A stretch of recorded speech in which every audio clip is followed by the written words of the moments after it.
Just as he was speaking, Judas, one of the 12, appeared. With him was a crowd armed with swords and clubs, sent from the chief priests, the teachers of the law, and the elders. Now the betrayer had arranged a signal with them. "The one I kiss is the man. Arrest him and lead him away under guard."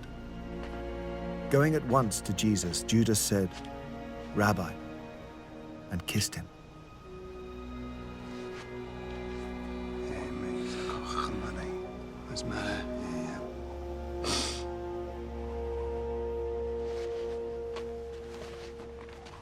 The men seized Jesus and arrested him. Then one of those standing near drew his sword and struck the servant of the high priest, cutting off his ear.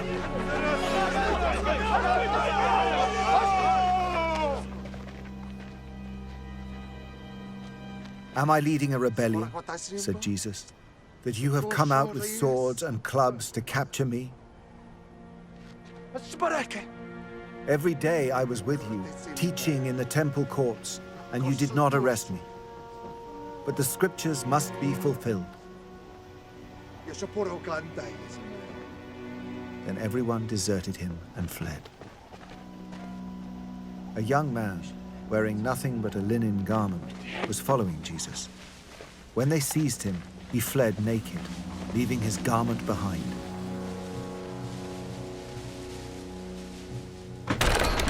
They took Jesus to the high priest, and all the chief priests, the elders, and the teachers of the law came together. Peter followed him at a distance, right into the courtyard of the high priest. There he sat with the guards and warmed himself at the fire.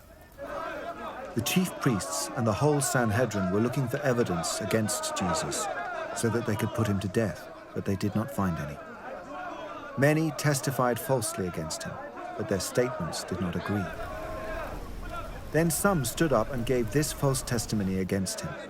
"We heard him say, 'I will destroy this temple made with human hands, and in 3 days will build another, not made with hands.' Yet even then, their testimony did not agree." Then the high priest stood up before them and asked Jesus, "Are you not going to answer? What is this testimony that these men are bringing against you?" But Jesus remained silent and gave no answer. Again the high priest asked him, "Are you the Messiah, the Son of the Blessed One?" "I am," said Jesus. "And you will see the Son of Man sitting at the right hand of the Mighty One and coming on the clouds of heaven." The high priest tore his clothes. "Why do we need any more witnesses?" he asked.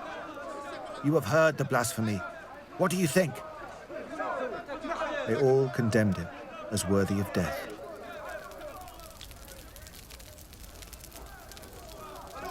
Then some began to spit at him. They blindfolded him, struck him with their fists, and said, "Prophesy!" And the guards took him and beat him.